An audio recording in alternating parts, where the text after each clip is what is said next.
اقتدار کے نشے میں مودی یہ بھول بیٹھا تھا کہ اس فالس فلیگ آپریشن کے نتیجے میں وہ جو کوے مارنے کی تاریخ ہے وہ دہرانے کی اس نے کوشش کی، اور اس دفعہ بین الاقوامی سطح پر ذلت اور عظیمت کا سامنا اسے کرنا پڑا۔ بیانیہ وزیر اعظم آزاد کشمیر نے دیا، endorsement field marshal chief of army staff general Asim Munir نے مظفر آباد میں بیٹھ کر کی کہ 3 جنگیں لڑی ہیں، 10 اور لڑنے کے لیے تیار ہیں۔ اور آج تو اگر میں ورڈ یوز کر رہا ہوں کچھ دوستوں کی تسلی کے لیے جنہیں شاید ہمارا وے فارورڈ دھندلا نظر آتا ہے، کہ اگر ماضی میں کوئی کوتاہی کی بھی گئی تو آزاد کشمیر پاکستان کے عوام اور مسلح افواج پاکستان نے اپنے خون سے وہ تمام کثافت اور آلودگی دھو دی، اور آج تحریک آزادی کشمیر اور قضیہ کشمیر مکمل طور پر پوری دنیا کے سامنے اقوام متحدہ کی قراردادیں اگر پرانی ہو بھی جائیں تو مارکہ حق نے اس مسئلے کو جدھر پہنچا دیا ہے، اب اس کو اپنے منطقی انجام تک پہنچنا ہے۔ اللہ کے فضل و کرم سے اس دھرتی اور اس کے ساتھ مقبوضہ جموں کشمیر، آزاد کشمیر اور بین الاقوامی سطح پر مقدمہ کشمیر کو زندہ رکھنے کے لیے جو مسلح افواج پاکستان کا کردار اور قیادت ہے، اس کی اکنالجمنٹ کی قطعاً ہمیں ضرورت نہیں ہے۔ وہ ایک ایسی حقیقت ہے کہ جو روز روشن کی طرح پوری دنیا پر یہاں ہے۔ آج ضرورت کس امر کی ہے؟ یہی حال تھا، اسی طرح کی ایک مجلس تھی، شرکاء بھی تقریباً 70-80% وہی ہیں، تو خاکسار نے یہ کہا تھا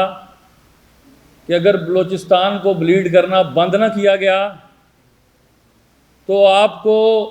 دلی سے لے کر کشمیر کے جنگلات تک گھس کر ماریں گے۔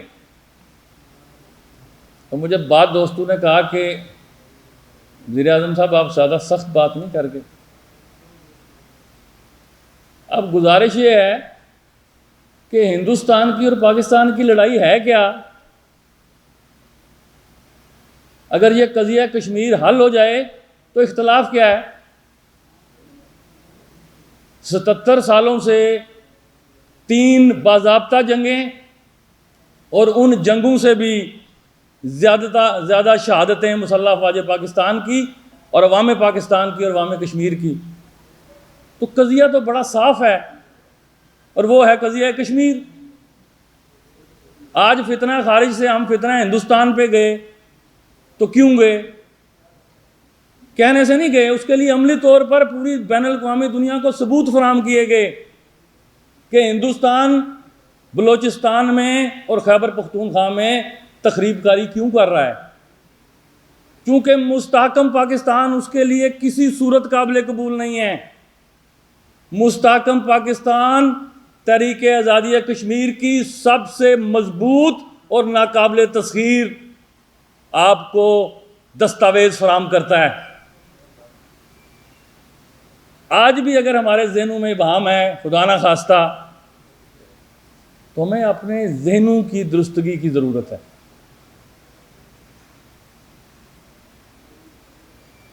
جب اسی ریاست کے وزیر اعظم نے مظفر آباد میں اپنا یہ عزم دہرایا کہ اخلاقی، سیاسی، سفارتی حمایت یہ پاکستان کی عوام سے اور حکومتوں سے ہمارا مطالبہ ہے، ہمارے اپنے لیے یہ جملہ درست نہیں ہے۔ بطور کشمیری ہمارے لیے پالیسی ساز سٹیٹمنٹ کیا ہے؟ میں پھر دہراتا ہوں، سیاسی، اخلاقی، سفارتی حمایت سے آگے بڑھ کر اللہ کی کتاب میں دیا ہوا کامیابی کا ازلی اور واحد طریقہ جہاد فی سبیل اللہ، بندوق کے زور پر اللہ کے فضل و کرم سے بھارتی دہشت گرد افواج کو نیست و نابود کرنا، یہ ہر کشمیری کی سٹیٹڈ پالیسی ہے۔ آج تو الحمدللہ وزیر اعظم آزاد کشمیر اسلام آباد کے اندر بیٹھ کے یہ پالیسی دہرا رہا ہے، مجھے تو فیٹف کا کوئی خوف نہیں ہے۔ اور کیا چاہتے ہیں ہم پاکستان سے؟ ٹھیک میری گفتگو کے 5-7 دن بعد ہندوستان نے اس گفتگو کا حوالہ بھی اپنے سارے چینلز میں دیا، اور پھر آپ سب نے دیکھا پہلگام کا فالس فلیگ آپریشن ہوا، وہ شاید بھول بیٹھے تھے اقتدار کے نشے میں، مودی یہ بھول بیٹھا تھا کہ اس فالس فلیگ آپریشن کے نتیجے میں وہ جو کوے مارنے کی تاریخ ہے وہ دہرانے کی اس نے کوشش کی، اور اس دفعہ بین الاقوامی سطح پر ذلت اور عظیمت کا سامنا اسے کرنا پڑا۔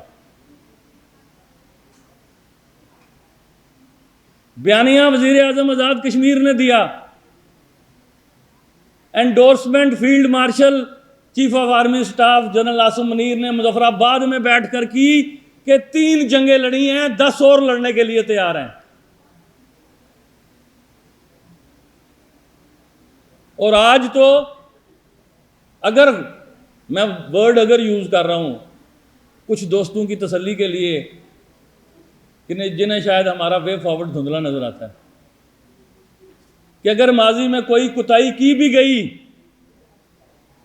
تو آزاد کشمیر پاکستان کے عوام اور مسلح افواج پاکستان نے اپنے خون سے وہ تمام کثافت اور آلودگی دھو دی، اور آج تحریک آزادی کشمیر اور مرکزیہ کشمیر مکمل طور پر پوری دنیا کے سامنے اقوام متحدہ کی قراردادیں اگر پرانی ہو بھی جائیں تو مارکہ حق نے اس مسئلے کو جدھر پہنچا دیا ہے، اب اس کو اپنے منطقی انجام تک پہنچنا ہے۔ اللہ کے فضل و کرم سے مایوسی کی کوئی بات نہیں ہے۔ ایک چیز جس کی طرف ہم سب کی توجہ کم ہے کہ جب اس طرح کی اگریسو پالیسیز بنائی جاتی ہیں تو دشمن آپ کو سکون کی نیند نہیں سونے دیتا۔ برادر محترم ترابی صاحب نے آزاد کشمیر کی حکومت کی ذمہ داریوں کے حوالے سے اور بیس کیمپ کے حوالے سے بات کی، تو اگر میں اپنی گفتگو کے تسلسل کو آگے بڑھاؤں تو پاکستان میں انتشار اور آزاد کشمیر میں 5th جنریشن بیانیے کی جنگ اور حقوق کے نام پر افراتفری، یہ سب کیا ہے؟ ذرا اس کو ملا کے پڑھیں۔ جب آپ جہاد کی بات کریں گے وہ اپنا سارا سوشل میڈیا بند کر دیں گے، وزیر اعظم آزاد کشمیر کو شدید تنقید کا نشانہ بنائیں گے، تو ایک بات تو آپ سب کو سمجھ میں آنی چاہیے کہ پھر بیانیہ ایسا ہے جو ان کو تنگ کر رہا ہے، ان کو دیوانہ بنا رہا ہے، تو اس کے بدلے میں وہ کیا کریں گے؟ ہمارے استحکام کی بات کریں گے، ہمارے وجود کو تسلیم کرنے کی بات کریں گے؟ قطعاً نہیں۔ پھر وہ کریں گے جس کا ذکر یہاں میرے کسی پیشرو مقرر نے چانکیا ڈاکٹرائن کی صورت میں کیا۔ اس ڈاکٹرائن کا جو مین کورس ہے وہ کیا ہے؟ منہ میں رام نام اور بغل میں چھری۔ دنیا کے لیے وہ ایک جمہوریت کا روپ ہیں، لیکن مقبوضہ جموں کشمیر سے لے کر بھارت میں بسنے والی دیگر تمام جو غیر اکثریتی جو قومیں ہیں ان کے لیے وہ انتہا پسند دہشت گرد ہیں، اور جب ریاستی سطح پر دہشت گردی کی جاتی ہے تو پھر بات بیانیے سے آگے بڑھ کر مسلح جد و جہد کی صورت میں، جسے اللہ پاک کی کتاب جہاد فی سبیل اللہ کا نام دیتی ہے، پھر اس کی ضرورت پڑتی ہے۔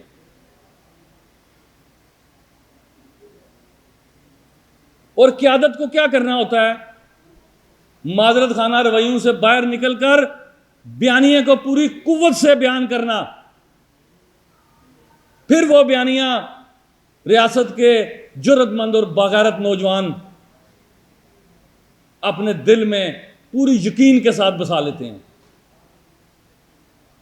اگر قیادت کی ٹانگیں لرز جائیں تو پھر عمل کی تو ضرورت ہی نہیں پڑتی، پھر تو آپ بیانیے کی جنگ میں ہی ہار جاتے ہیں۔ تو الحمدللہ آج جتنا بھی عملی یا فکری انتشار ہندوستان پاکستان یا آزاد کشمیر میں پیدا کرنا چاہ رہا ہے، الحمدللہ جس قوت کے ساتھ مسلح افواج پاکستان فتنہ ہندوستان کی یہاں بیخونی کر رہی ہیں، اللہ کے فضل و کرم سے ریاست کی حکومت بھی اپنی ذمہ داریوں سے کما حق کا ہو آگاہ ہے۔ یہ وہ چیلنجز ہیں کہ جنہیں تسلیم کرنے کی ضرورت ہے اور اسٹیٹ آف ڈینائل سے باہر آ کر جس پر ایک متفقہ قومی بیانیہ بنانے کی ضرورت ہے کہ کہاں تک بات جمہوری عمل اور حق کی ہے اور کہاں جا کر ریاست کی عملداری اور قومی سلامتی کے تقاضوں کی سرخ لکیر پامال کرتے ہوئے نظام کی تباہی کی گفتگو کی جا رہی ہے۔ یہ تمیز یہاں بیٹھی ہوئی انٹیلیجنسیا کو کرنی ہے، یہ کسی فرد واحد کا کام نہیں ہے، نہ اے پی ایچ سی کا، نہ حکومت آزاد کشمیر کی سیاسی قیادت کا۔ جس لیول کے چیلنجز ہیں اسی لیول پر آپ کو یکجا ہو کر پوری یکسانیت کے ساتھ گفتگو کو آگے بڑھانے کی ضرورت ہے۔ میرے برادر محترم جو گلگت بلتستان کی نمائندگی کرتے ہیں، فراق اللہ فراق صاحب، خوبصورت گفتگو کی انہوں نے۔ اب ریاست کی تمام اکائیاں، ابہام کس بات کا ہے ہمیں جب ریاست کا وزیر اعظم اسلام آباد میں کھڑے ہو کے کہتا ہے کہ پالیسی میں 1% بھی تغیر اور تبدل نہیں ہے، جو دھند تھی اسے لہو سے دھو دیا گیا ہے۔ کشمیر کا فیصلہ جموں کشمیر کی عوام نے اقوام متحدہ کی قراردادوں کی بنیاد پر جز کی صورت میں نہیں، خدا نخواستہ تقسیم کی صورت میں نہیں، کل کی صورت میں اپنا حق خود ارادیت استعمال کرتے ہوئے کرنا ہے۔ یہی پالیسی ہے، اسی پالیسی کو آگے لے کر چلنا ہے۔ پالیسی میں ابہام خدا نخواستہ ناقابل معافی جرم ہے، جو اللہ کے فضل و کرم سے آزاد کشمیر کی موجودہ سیاسی قیادت اور حریت قیادت کی موجودگی میں ممکن نہیں ہے، اور نہ ہی یہ جرات کوئی کر سکتا ہے۔